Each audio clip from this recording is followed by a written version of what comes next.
Graça e paz, meus queridos, como é que vocês estão? Olha, eu sou o Gabriel Fazio e eu faço parte do Ministério Amo Família. E hoje nós vamos falar de um assunto aqui super importante, que é sobre relacionamento, casamento, noivado, você que de alguma forma quer saber mais sobre esse assunto. E a gente trouxe ninguém mais, ninguém menos que o próprio especialista nesse assunto, que é o quê? O patrão. O patrão está aqui hoje, Pastor Josué Gonçalves. Prazer, Gabriel, estar aqui com você para esse tempo de mesa e falando agora de assuntos pertinentes à família, que é sempre muito bom. Muito bom. Vocês estão vendo que a gente está aqui dentro da casa do pastor para puxar todo o conteúdo que ele tem aí para dar para gente. E, pastor, a primeira coisa que eu quero fazer é te dar os parabéns, porque essa semana o senhor celebra 40 anos de casamento. Rapaz, 40 anos de vida conjugal, hein? Eu acho que você, o Tiago, a Giovana, nem nascidos eram ainda, hein? É uma caminhada longa, né? E é muito bom a gente viver isso de forma saudável, né? Por isso que a gente está aqui ajudando os casais a entenderem como chegar nos 40 anos de vida conjugal saudável. Muito bom. Qual é o segredo? Essa é a pergunta que todo mundo faz, né? Do milhão. Qual é o segredo? O segredo, para mim, é ter um coração ensinável. Falta muita humildade para a maioria dos casais, não é? Por exemplo, eu conheço jovens esposas que acham que sabem tudo. Começaram ontem. E eu conheço jovens maridos que acham que sabem tudo. Começaram ontem. Eu sempre gostei de aprender. E isso fez toda a diferença na minha vida. Eu lia livros sobre relacionamento, eu ouvia outros casados e bem casados, e eu sempre queria saber, e aí, como é que eu faço? E aí, como é que é na sua casa? E aí? Quando eu vi um cara que se dava muito bem, eu falava, aqui eu posso pegar um ponto da minha receita aqui, não é? E isso foi me ajudando muito. Em segundo lugar, praticar o princípio da honra, porque quando marido e mulher honram um ao outro, isso faz uma diferença enorme. Por quê? Porque honrar é reconhecer o valor do outro. E quando é que eu honro? Quando eu respeito o que não é importante para mim, mas é importante para ela. Eu sempre digo, olha, é importante para você, então passou a ser importante para mim. Ela é importante para você, então passou a ser importante para mim. Eu acho que quando existe essa flexibilidade, essa sensibilidade, essa camaradagem, essa viagem vai se tornando cada vez mais interessante. E por último, eu sempre digo, ame mais a Jesus do que a sua mulher. Ame mais a Jesus do que o seu marido. Por que, Josué? Porque quando você ama muito a esposa, ao ponto de ser mais do que Jesus, ela virou seu ídolo. E aqui está o grande problema. Ou então ele virou seu ídolo.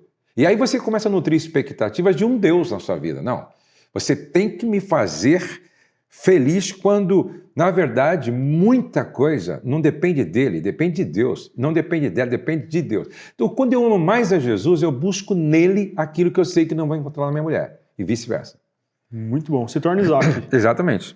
Muito bom. Olhando para a sua trajetória hoje, qual é o conselho que você mesmo se daria? Tem alguma coisa que você mudaria na sua vida?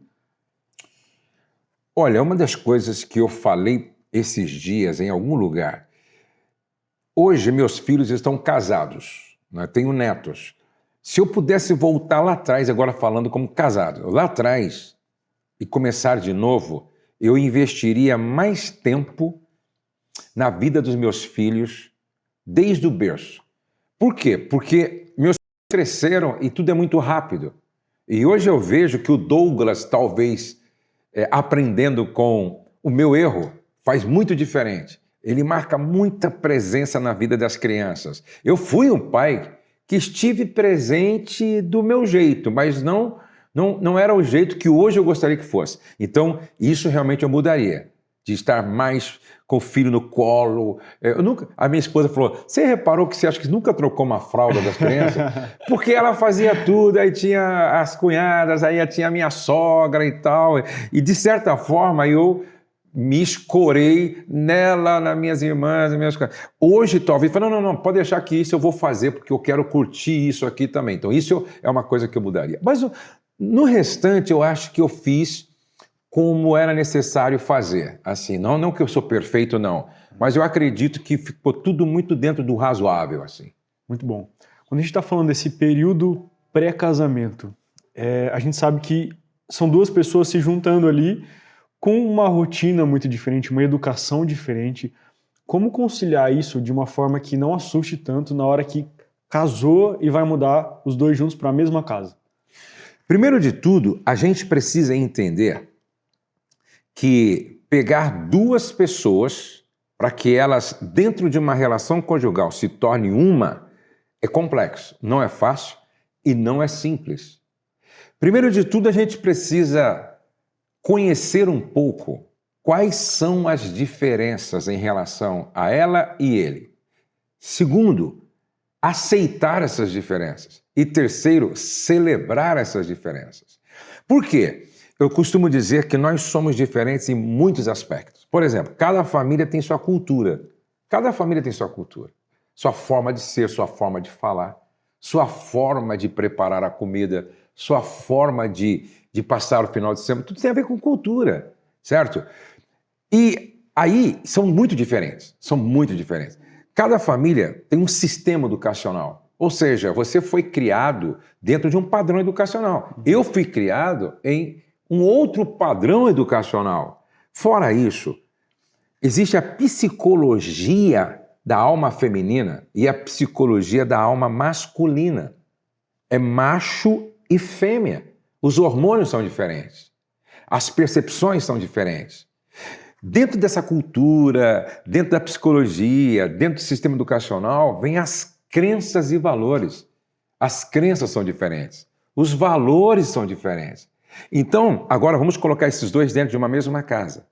Se um ficar brigando para que o outro se submeta radicalmente, não. Você tem que abrir mão da sua cultura, abrir mão do seu sistema educacional ou da forma de educação como você foi criado, abrir mão de tudo que significa a psicologia feminina, e você tem que se adequar a mim. Esse tipo de postura vai quebrar. Sabe por quê? Eu costumo dizer que toda estrutura rígida quebra.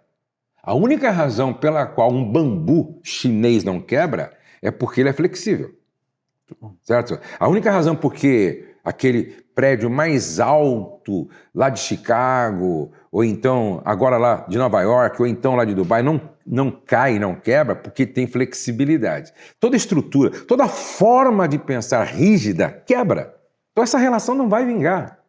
Então o que a gente precisa entender? Bom, você trouxe muita coisa ruim da sua cultura, então vamos tirar. Mas tem muita coisa boa também. Você trouxe muita coisa assim que não se adequa a esse novo estilo de vida nosso agora, essa nova cultura do seu sistema educacional. Então vamos tirar o que não é legal, mas vamos conservar, vamos deixar aquilo que é bom, porque todos nós trouxemos uma bagagem. Nessa bagagem vem coisas muito boas e algumas coisas que não é nem que são ruins, mas que já não faz sentido agora dentro da construção dessa nova família. Então vamos preservar o que é bom e vamos só tirar aquilo que já não faz mais sentido porque é um novo tempo, agora são duas pessoas construindo algo novo. Quando há essa compreensão, essa flexibilidade, essa humildade, os dois vão construindo um projeto de vida que dura como o meu 40 anos, mas sempre mantendo como palavra-chave respeito. O respeito é um valor inegociável. E aí, então, realmente você constrói uma relação, se não é perfeita, é saudável. Muito bom. Quando a gente fala de casamento, o brasileiro já vem com 10 piadas sobre a sogra. Uhum. Né? Mas quando isso se torna um problema de fato? Ali fica brincadeira, mas na vida do casal isso se torna um problema. A sogra faz parte da família mesmo? Tem como excluir ela da sociedade? Não, eu preciso me dar bem com a minha sogra. Eu conheço um pastor que ele diz assim: depois que você se casa, pai, mãe, irmãos, irmãs viram parentes. Entendeu? Depois que você se casa, pai, mãe, sogra, sogra, é parente. Ou seja, quem é a minha família hoje?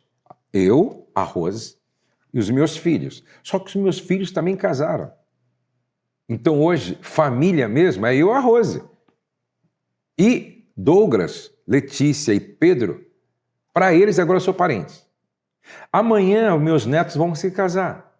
E aí, para eles, os pais vão ser parentes. E não tem nada errado, porque por isso deixa o seu pai e sua mãe e se une à sua mulher. Então agora a prioridade do Douglas tem que ser a Valéria e os seus filhos. A prioridade. Isso não significa desonrar, menosprezar, esquecer. Não. É simplesmente respeitar os limites. Para mim, o segredo para conviver bem com qualquer tipo de sogra é estabelecer limites e exigir que esses limites sejam respeitados. Não tem como. Por exemplo, quem é que manda aqui na minha casa? Eu que sou líder. Eu sou o líder que lidera a minha casa. Então, aqui na minha casa, quem estabelece os limites sou eu e a minha esposa. Então, você pode vir até aqui, daqui para cá, você tem que pedir licença. E se eu disser, hoje não é possível, você tem que respeitar. Toda vez que a gente quebra o princípio do limite, a gente provoca traumas. Por isso que tem pessoas traumatizadas emocionalmente, traumatizadas no relacionamento, porque não se respeita os limites, se quebra os limites. Eu me lembro que aconteceu um fato muito interessante logo que eu me casei. Eu ia morar em 2 cômodos. Eu e a Rose, não é? Estamos perto de casar. Aí nós arrumamos os 2 cômodos bonitinho, a cama, guarda-roupa, a cozinha, tá bonitinho arrumado os 2 cômodos. E a minha sogra chegou, eu saí com a minha esposa, com a minha futura esposa, eu saí, a minha sogra chegou e simplesmente mudou. Não, isso aqui está errado, mudou a cama, mudou isso aqui, mudou aquilo ali. Quando eu voltei, estava tudo diferente. Aí a minha cunhada estava lá. Eu perguntei assim, quem foi que mexeu aqui? A minha mãe que mudou tudo aí e tal. Eu peguei tudo, coloquei tudo de volta no lugar que nós queríamos, arrumei tudo como deveria ser de acordo com o nosso gosto, e eu falei assim para minha cunhada, fala para sua mãe que aqui quem manda sou eu e a Rose. E quando ela quiser mudar qualquer coisa, ela precisa falar comigo. Imagina a confusão que eu arrumei. Eu me casei e a minha esposa ficou, a minha sogra, com uns 3 meses sem conversar comigo. Mas depois ela me entendeu. Aí nós nos reconciliamos, conversamos e, por fim, antes dela morrer, talvez eu era a única pessoa na família que ela abraçava e dizia assim, te amo, viu? Eu te amo. A minha sogra entendeu o princípio dos limites. Qual é o grande problema? Tem mãe querendo intrometer na vida da filha, do filho, não sai da casa da filha, da casa do filho, e querendo colocar o dedo onde não deveria. E aí está criando um trauma. Por quê? Porque aí a filha não tem coragem de falar, aí o genro também não quer falar para não entristecer a filha, e vai empurrando uma situação constrangedora. Eu conheço sogra, certo? Que se o filho marcar uma saída para comer uma pizza e não levar ela, cria problema, porque mora perto e tal. Gente, isso é um absurdo. Isso é um absurdo. Então, veja só, eu e a minha esposa, nós sempre olhamos assim. Pedro casou, a vida é dele. Ele faz do jeito que ele quiser, vai para onde ele quiser. O Douglas casou, a vida é dele, a vida conjugal é dele e da Val. Faz do jeito que quiser, como quiser, a hora que quiser. E se quiser me chamar, me chama. Se não quiser me chamar, não tem nenhum problema. A Letícia e o Felipe, da mesma forma. Se quiser me levar para jantar, me leva. Se não quiser, também não me leva. Tá tudo certo. Por quê? A vida é deles, pô. Deixa o homem, seu pai e sua mãe. Nós cortamos o cordão umbilical de dependência emocional, financeira, territorial. Então, o grande segredo para se dar bem com qualquer sogra e com qualquer nora é só não quebrar as linhas que demarcam aonde eu devo ir e onde eles devem vir. Acabou. Quando se respeita os limites, gente, pode ser a pior sogra do mundo, tá? A pior nora do mundo. Quando se respeita os limites, dá para a gente conviver bem. Muito bom. Quero deixar aqui, inclusive, um abraço para minha sogra. Tá tudo bem? Mas, pastor, uma coisa que sogra pede muito são netos. Aham. Qual é o momento certo de ter filho? Falei assim, olha, agora a gente está pronto para essa nova fase. Eu sempre digo para os casais, nunca ter filho nos primeiros 2 anos de casado. Por quê? Porque esses casais, o casal nos primeiros 2 anos, eles precisam se conhecer melhor, eles precisam curtir a vida sem a presença de uma criança que demanda tempo, atenção, cuidado. Existem 3 fases na vida de um casal. Antes de ter filhos, quando tem os filhos e depois que os filhos vão embora.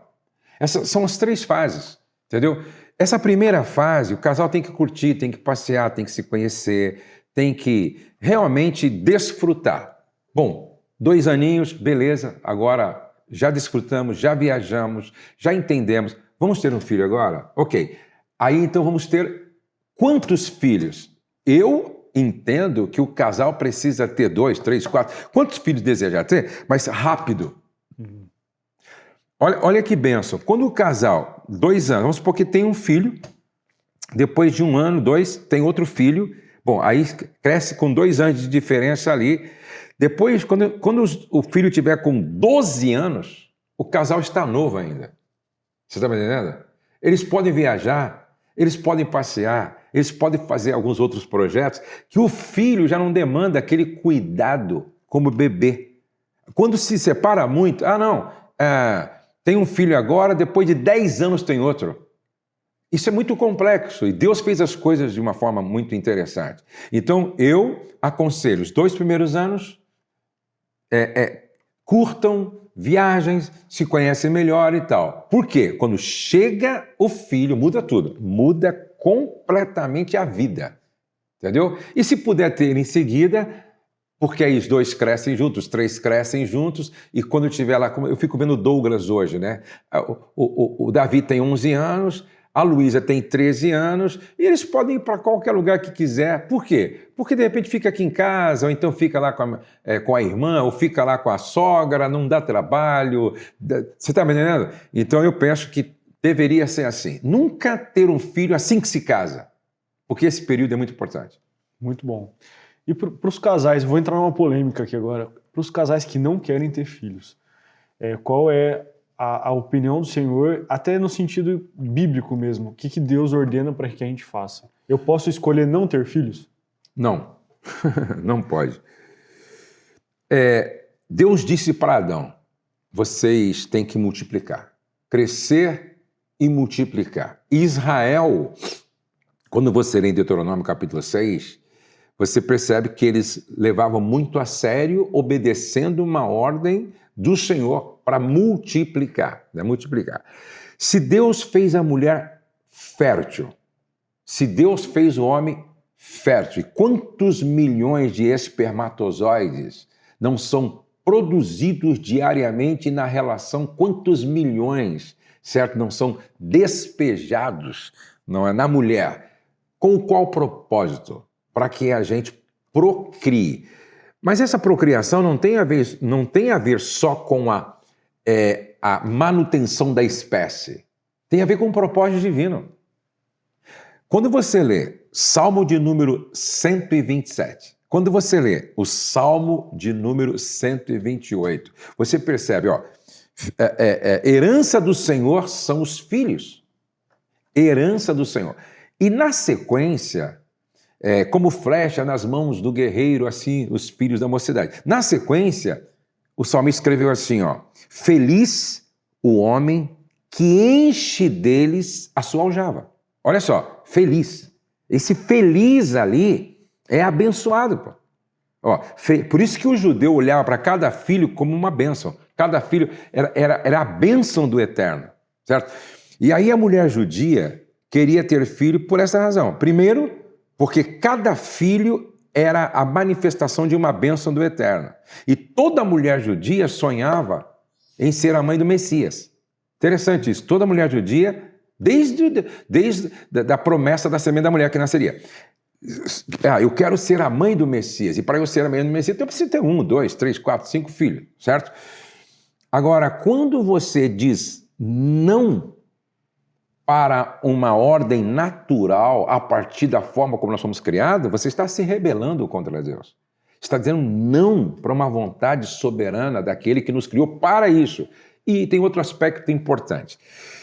Eu estive com um homem, e esse homem tinha 100 anos, pastor Margarida. Assim, ó, conversando com ele assim, 100 anos lúcido.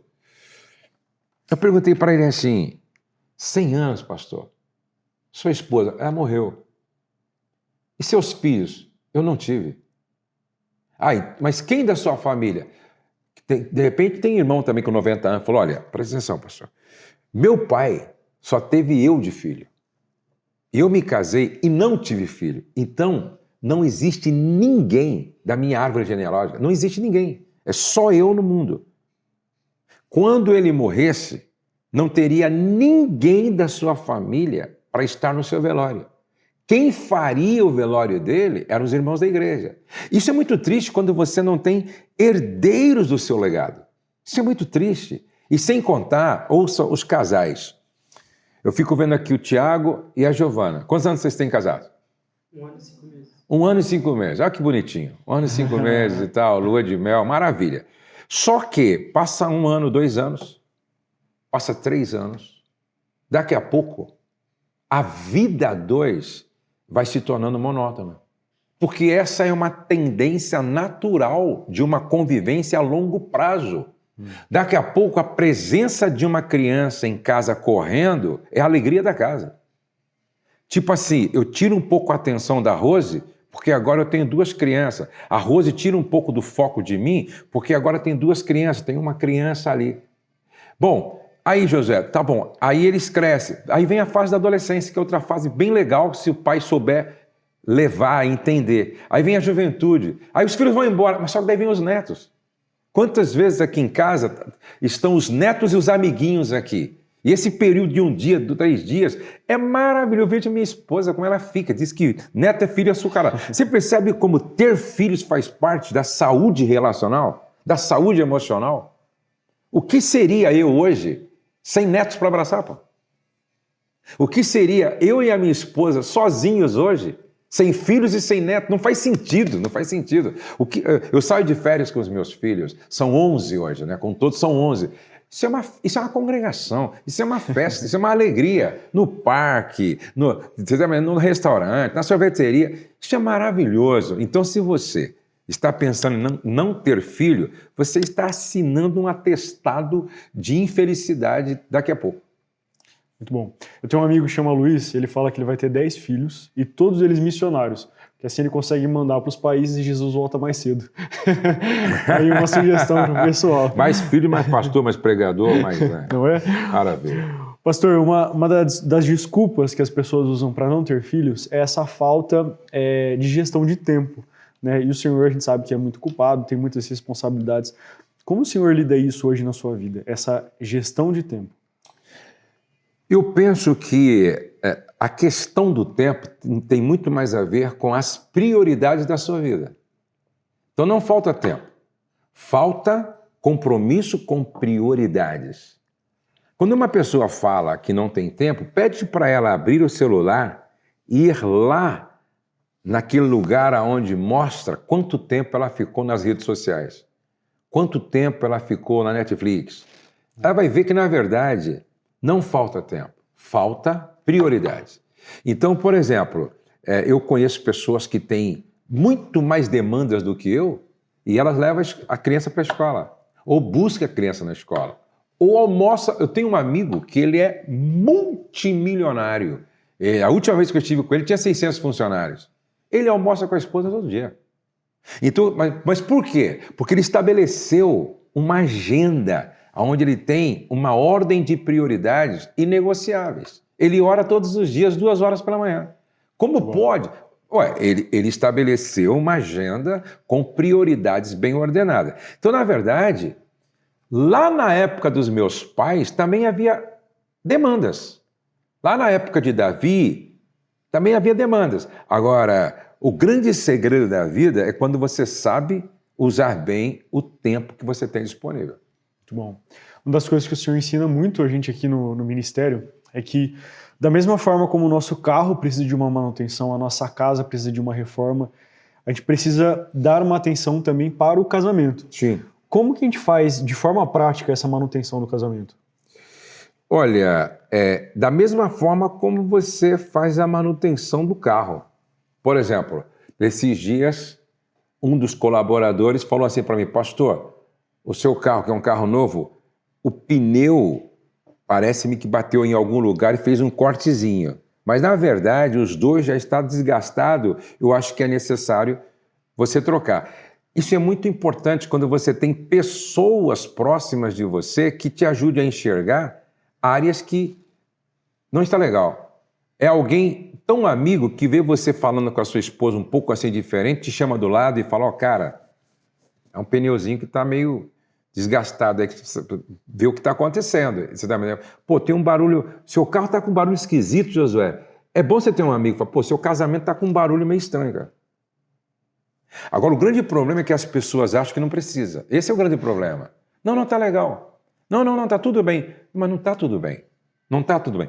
E aí, você precisa estar em lugares onde o tema e o assunto é esse. Entendeu? Casamento, o relacionamento. Porque às vezes, ouvindo uma experiência, você se identifica. Você fala: ó, caramba, eu não tinha... Faz tempo que eu não vou dormir no mesmo horário com a minha esposa. E de repente chega um cara que fala sobre o porquê isso tem implicações.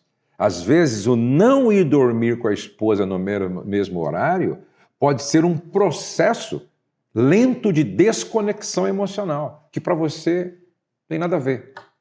Quando você se der conta, nessa brecha, nesse desconectar emocional, já tem uma outra pessoa.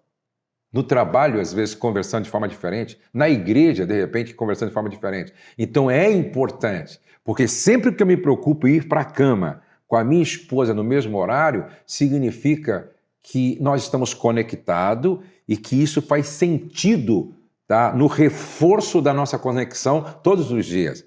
Ah, nós nem comemos junto mais. Não, fica tranquilo e tal. Lá a minha esposa janta às 8 e às vezes eu não janto, eu janto às 10 e tal. Mas de repente vem alguém, prova para você que isso pode ser evidência de um descasamento, você fala: pô, caramba, eu preciso rever. Isso é manutenção, pô.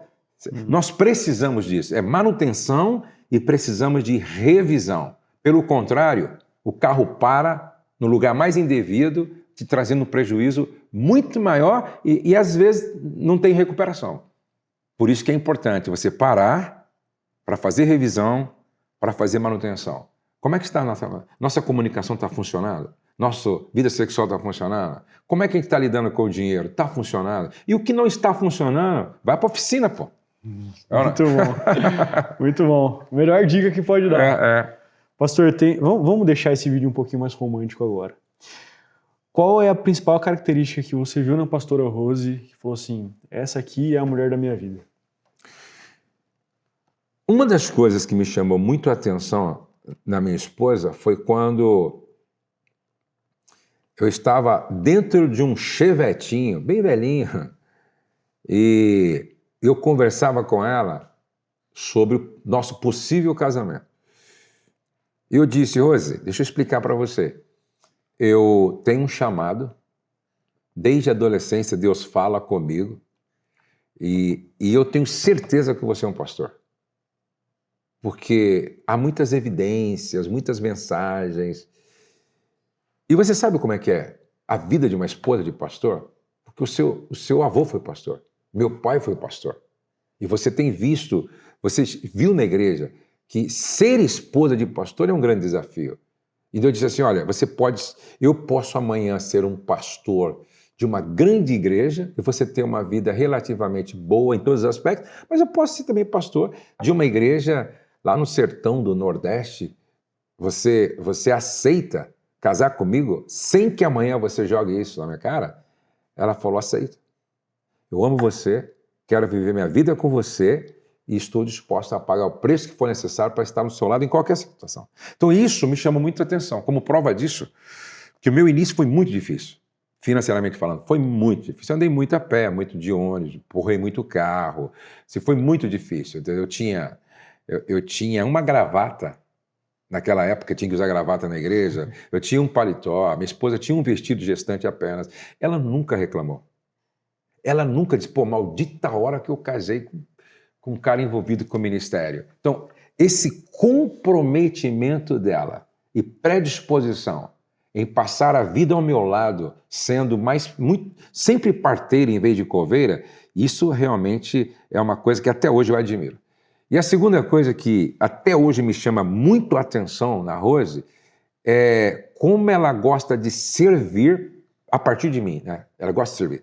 Como ela gosta de servir e a maneira como ela cuida de mim, né? Eu digo assim que ela cuida de mim como se uma mãe cuidasse de um filho que ela ama demais, assim. Então esse cuidado dela por mim realmente me enche os olhos. Muito bom. Tem uma frase que o senhor fala que eu sou completamente apaixonado nela e eu fico batendo isso sempre. E todo mundo precisa ouvir. Nenhum sucesso justifica o fracasso de uma família. Uhum. E é engraçado olhar hoje para onde o senhor chegou, justamente com a pastora Rose.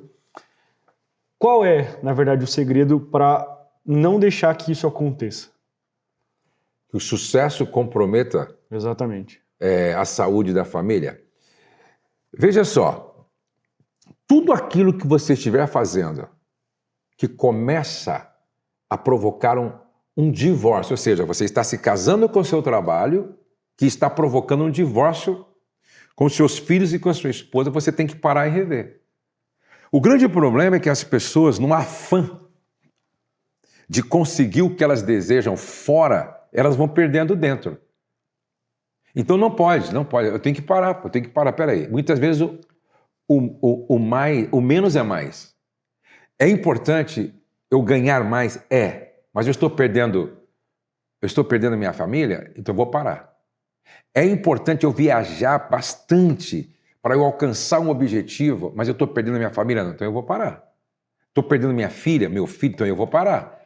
Então eu penso que eu posso ser um homem bem-sucedido, mas não é necessário eu perder minha família, porque eu sei a medida certa. Por exemplo, eu me lembro que eu fiz um empréstimo muito grande no banco para terminar o nosso escritório ali, onde nós estamos instalados hoje. E foi um empréstimo que, dentro da minha realidade, era muito grande. Só que eu disse para minha esposa, falei, Rose, é o seguinte, nós vamos pegar esse dinheiro emprestado, nós vamos pagar em 2 ou 3 anos, então vamos calcular assim, vai ser 3 anos que eu nem vou ficar em casa quase. Eu vou trabalhar muito, porque nós vamos ter que pagar. Só que tem um tempo para começar e tem um tempo para terminar. Então ela sabia, não, Josué está trabalhando, eu também estou viajando com ele, e às vezes ela não ia, eu ia, e era dia, noite e tal, trabalho, viagem, no Brasil, fora do Brasil e tal, e eu trabalhando demais, só que a gente, tá chegando, entendeu? O final, falta só mais 1 ano, falta só mais 6. Agora é ruim quando a esposa não vê fim. Não existe um tempo para terminar. É uma vida. Então, se você tem um projeto e existe um tempo, é 5 anos, é 2 anos, no máximo 6 anos, vamos trabalhar, vamos ralar, vamos fazer por onde se preservar, se guardar e tal, mas vamos trabalhar. Beleza, então, mas quando deu 3 anos que eu paguei, falei, pronto, agora chega. Agora, eu tirei outro dia, acho que ano retrasado, eu tirei 1 ano sabático, não viajo. Certo? Não viajo. Por quê? Porque eu já paguei minha conta. Eu não tenho mais essa necessidade. Você está entendendo? Não tem. Nesse sentido, nenhum dinheiro justifica você sacrificar o mais importante, que é o seu casamento e a sua família. Tem alguns pais que deram... Eu lembro do Pelé, quando foi visitar o seu filho Edinho, porque estava sendo acusado de envolvimento com drogas. Ele falou, eu corri o planeta para consolidar a minha marca e o meu nome. Ganhei muito dinheiro, mas talvez eu me esqueci do principal. Por isso eu estou aqui hoje visitando meu filho preso. Muito bom. Eu queria que o senhor deixasse um conselho para o pessoal que quer, de alguma forma, melhorar o casamento. Um conselho prático do que a gente pode fazer a partir de hoje. Ó, eu vou dar um conselho para todos os casais. Quando vocês estiverem diante de um casal que diz assim: nós temos 40 anos de casado e os nossos filhos são bem casados e os nossos netos são uma bênção. E se fosse para eu casar com ela, começaria tudo de novo junto com ela. Quando você estiver com um casal assim à mesa, ouça muito, fale pouco e faça pelo menos 3 perguntas inteligentes. Por quê? Porque são pessoas que já chegaram aonde nós queremos chegar e elas têm o mapa na mão. Elas podem nos ajudar. Muito bom. Se você quer ainda mais aprofundar a sua relação aí com o seu cônjuge, ter um momento de celebração, de descanso, a gente vai te indicar aqui um super projeto que a gente tem no Ministério Amo Família, que é o Encontro Nacional de Casais. Ele acontece todo ano, uma vez por ano, então é um evento super exclusivo e que você pode fazer parte, não é mesmo, pastor? Exatamente, esse encontro, eu acho que é o 23º agora, 23º Encontro Nacional de Casais. Nós estamos prospectando 800 casais e você pode fazer parte. É uma grande festa, acontece, tem oficinas, tem no sábado a gente sempre prepara assim um grande momento musical, tem presentes. Olha, todos que participam geralmente não só voltam, mas se tornam embaixador desse grande encontro e você pode fazer a sua inscrição através do contato que está aí na sua tela ou através do nosso site. Muito bom. Se esse vídeo te abençoou de alguma forma, você também precisa fluir na vida de outras pessoas. O que você pode fazer? Pegar o link desse vídeo aqui e compartilhar para o número máximo de pessoas que você conhecer e também curtir e deixar o nosso comentário aqui. O que a gente quer saber, o que você achou dessa conversa aqui. Quem sabe a sua pergunta também não vai ser selecionada para um próximo vídeo aqui com o pastor Josué Gonçalves. Muito obrigado, pastor. Muito obrigado. Que honra. Tamo junto. A gente agradece demais e é isso. A gente se vê numa próxima.